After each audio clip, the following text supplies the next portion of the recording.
Eivor, the wind favors us. We should set sail without delay. You made quick work of packing. Well done. The dream of new lands is a powerful lure. As is the promise of glory.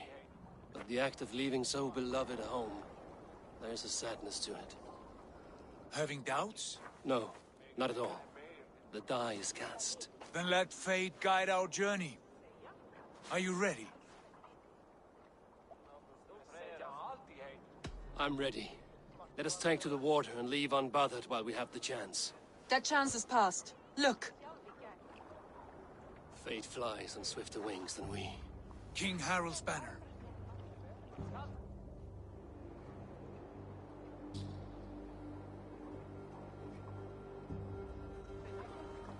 Sigurd, what is this assembly? What are you planning?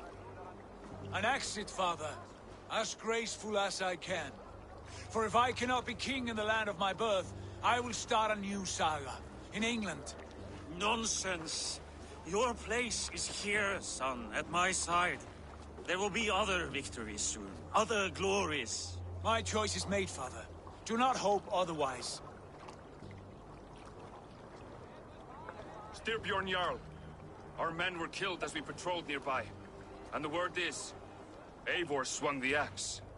If the dead could speak, what would they say of their deaths, wolf-kissed? They would tell you how they offered us insults, and how I slew them for it. As the dead cannot defend themselves, a vergelt is wanted. 50 weight of silver for each life. By law. 50 weight? You will have it from me. A parent must pay the price of his children's folly. That was generous, Lord. Why England? Why throw away all you have for such an uncertain future? Here you could be a king's hero, Eivor. Your name known all across Harald's many kingdoms. No. I will not be captive to another man's gaudy design. My destiny is my own to weave. Eivor speaks for both of us, father. You gambled your honor, and you lost your family.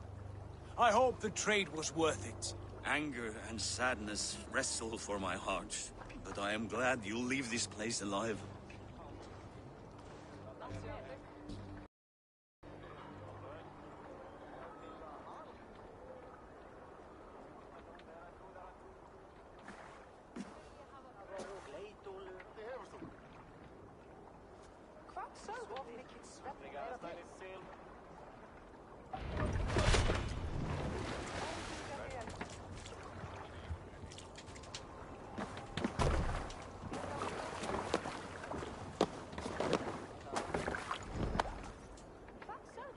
Time for tears is over, you weeping sacks of wool!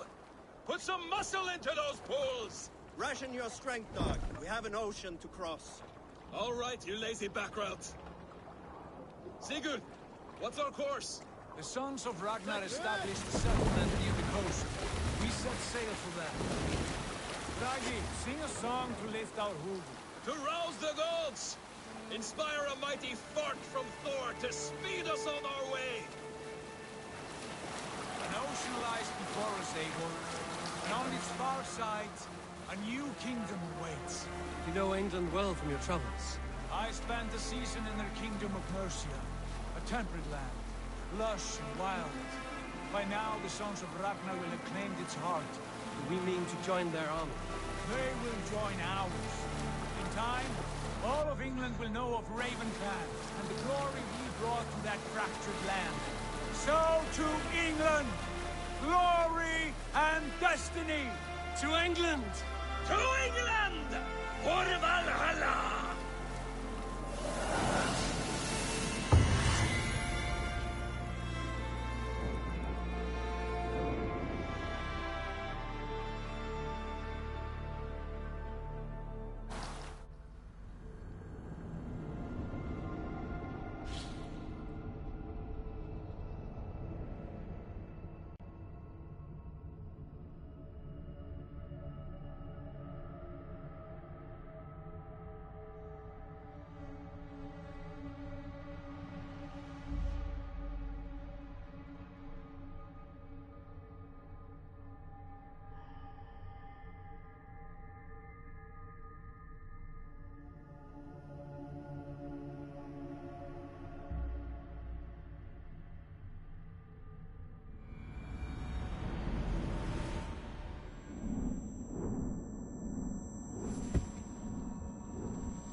In a lecture at the University of Cambridge, Dr. Circa told a worried audience that scientists have few answers for them.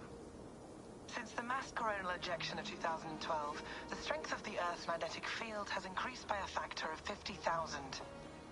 This has resulted in huge disturbances in radio and satellite communications, dangerous bands of radiation around the poles, and as we can all see from our window, an aurora borealis that never burns away. Unfortunately, we are stumped as to why this is happening, and if we cannot find an answer soon, it may change the way we live, the way we communicate, even the way we evolve forever. Dr. Circa went on to say, Bought you more electrolytes? Oh, new and improved citrus flavor. Thanks, Sean.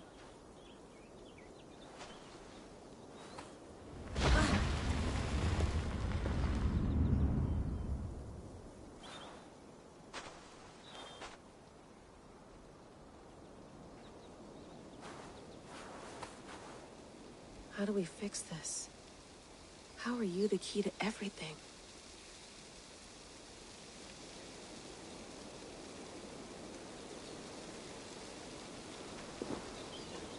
You're a long way from home, Eivor.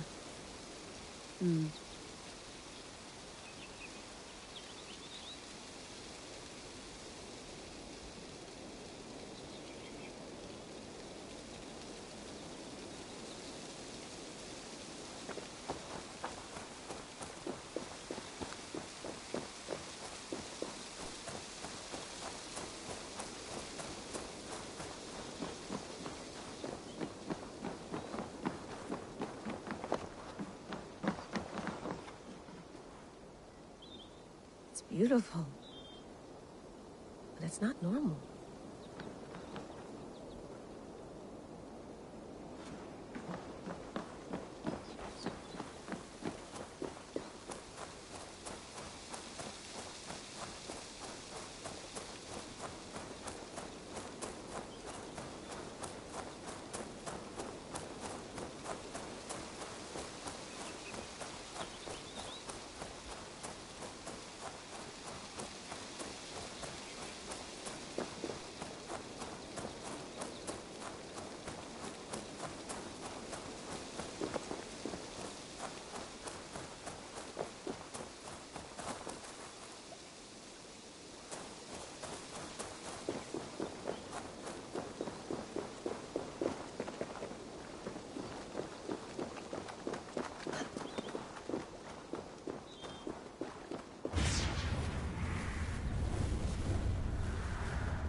Another satellite. Damn.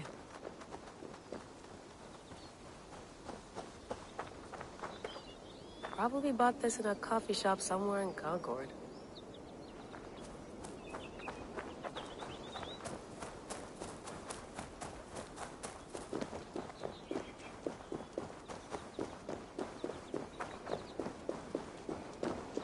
I'm not going anywhere. Not yet.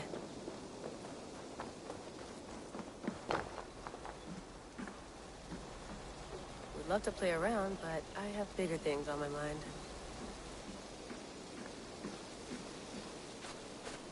Did you get my key? Some quality stuff here.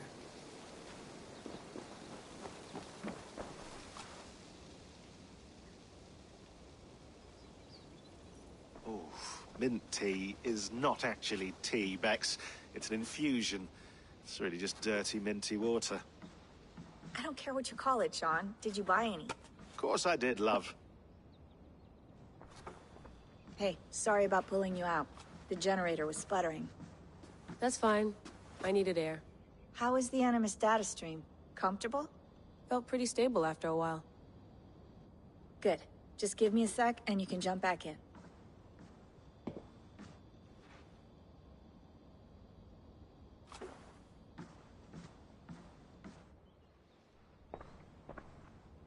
Another satellite came down. Did you see? I did. One of Abstergo's. That's good. Well, most of North America just lost its GPS service, so depends what you mean by good, really. Right. Even when we win, we lose. Okay, we're all set. Whenever you're ready, you can jump back in.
No, come on, Sean.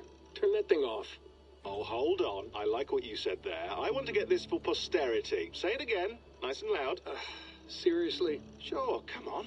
If nothing else, it'll give me leverage with your old man. Ah, that's your angle. Nice. What I said was, I wish I hadn't been born into the Assassins. I wish I had chosen this life. Is that good enough? Sure, but why is that? Because choice is the central idea of our creed. It underpins everything, right? It's about free will. It's about seeing the evidence before you and saying, yes, this is what I want, or no, this isn't for me. But when you're born into a group like this, or any other, like I was, you get mixed signals. You get told over and over again, this is what we believe. These are the rules. This is reality. No deviation. And if you question it, oh, they look at you like you killed a puppy. That's hardly free will. It's a weird irony when free will is your central belief, but nobody wants you to believe otherwise. I don't know how to say it exactly, but I always thought there was something self-destructive about our creed. If free will is the most important moral guidepost we have, we should be free to ignore it. To choose submission, for example. You know what I mean? Like, we should be free to side with the Templars.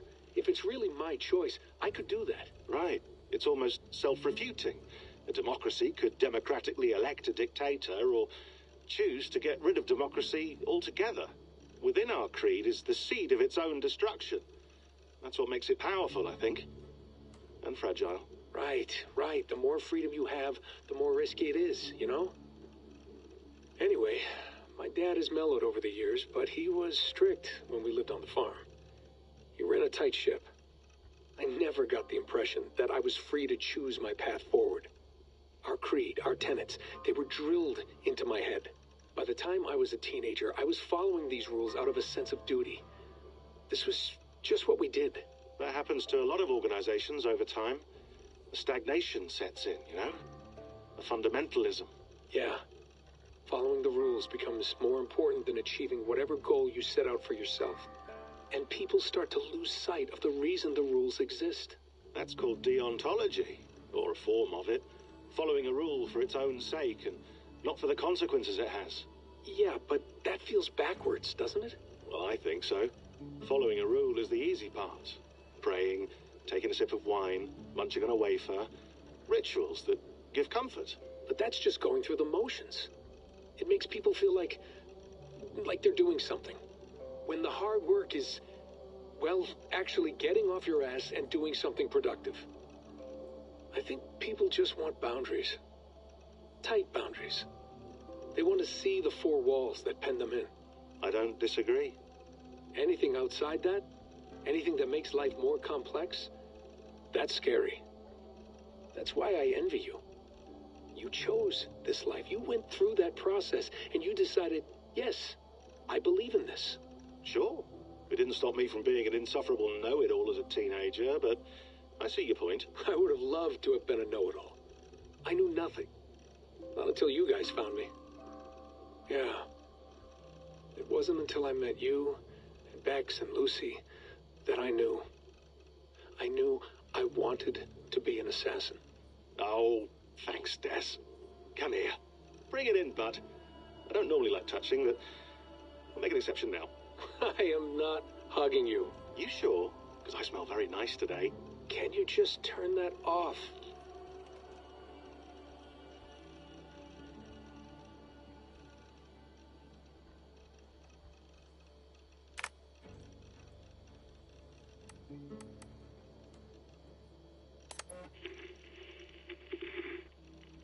Layla, thought you might be interested in this.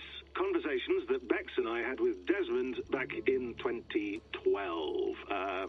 December, I think. Just candid talks, that's all. We didn't square any circles or write any beat poetry. But he did have some interesting insights into his time in the Animus and what it means to be an assassin. Anyway, have a listen. You might find you and he had similar experiences. So, well, let me know what you think. Unless it's to tell me I sound like a total prat in these recordings. If that's the case, just say nothing. I mean, I did have a slight cold at the time I recorded these. That's probably why I sound odd. Anyway, okay, I'm done anyway. So, turn off.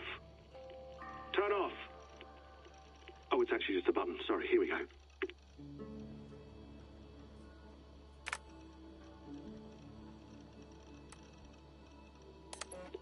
Hold on, I'll just set this here. Do you guys record everything we talk about? Not everything, but you've been using the Animus so much, I thought this was a good chance to learn some things about prolonged exposure. So I'm your guinea pig? No, my guinea pigs are all dead. The Animus was too much for them to handle. Cute. Can I ask you about the bleeding effect? Any recent flashes? Any memories resurfacing? Yeah, the usual things. Ghost images of Altair and Ezio a few times a day. Nothing intrusive, just brief moments. They pass quickly, almost without me noticing, like a figure in the corner of my eye, or remembering a dream from the night before. I did have one extended hallucination a few days ago. It was Ezio. He was older, around the time he left Cappadocia. He was standing on the deck of a ship, alone. And through him, I could feel an intense regret or guilt. And it felt to me like he'd had a loss of faith in himself, in the creed, like he couldn't keep it up, couldn't stay true to his ideals. And as I watched him, I thought, is this the moment he decided he was done being an assassin? It felt like it. Anyway, most of my visions have been brief, lasting just a few seconds. They're like complete memories of small moments that appear suddenly out of nowhere, fully formed. It's a strange feeling.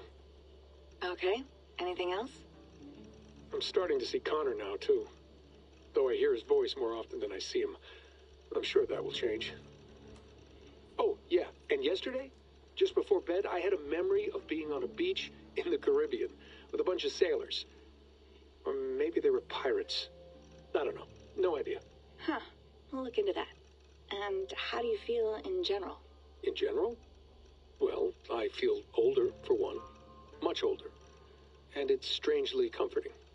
I'm collecting the memories and skills and thoughts of so many people. I feel like I've lived a few hundred years or more. Is it possible that if I do this for too long, it'll push my own memories aside? That I'll be everyone but myself after a while? It's possible. That's called identity substitution. It's happened before, but it's rare. And someone with your background shouldn't need to worry. My background? You mean someone with my genes? My abilities? You have Isu DNA, and that lets you see things and do things and withstand traumas that other people can't. And I can suffer in ways that others can't. That's not something to be proud of. You mean the apple? Yeah. It has a pull, Bex. It tugs at my brain. It talks to me. Teases me. Drives me mad. And what I did to Lucy... God damn it. Nothing is worth the damage I did. The pain I caused. I know. But you're special. That's the point. I'm not special, Bex. I'm lucky. That's all. I understand. We're assassins. It's our creed that makes us different, not our genes, not our blood. Anyone can join us. That's true. But let's leave that aside for a second. What I want to know is, have you ever had any Isu memories resurface? Isu memories? I don't think so. I can't even begin to imagine what that would feel like. I think you'd know if you did. Maybe one day, we might be able to induce something. Jesus, let's fix the world first, okay? Before we start digging up my ancient ancestors. Deal. With my luck, I'll be related to some third-rate Isu like Sisyphus or something. Way to aim high, buddy. Hey, you gotta.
Mm-hmm.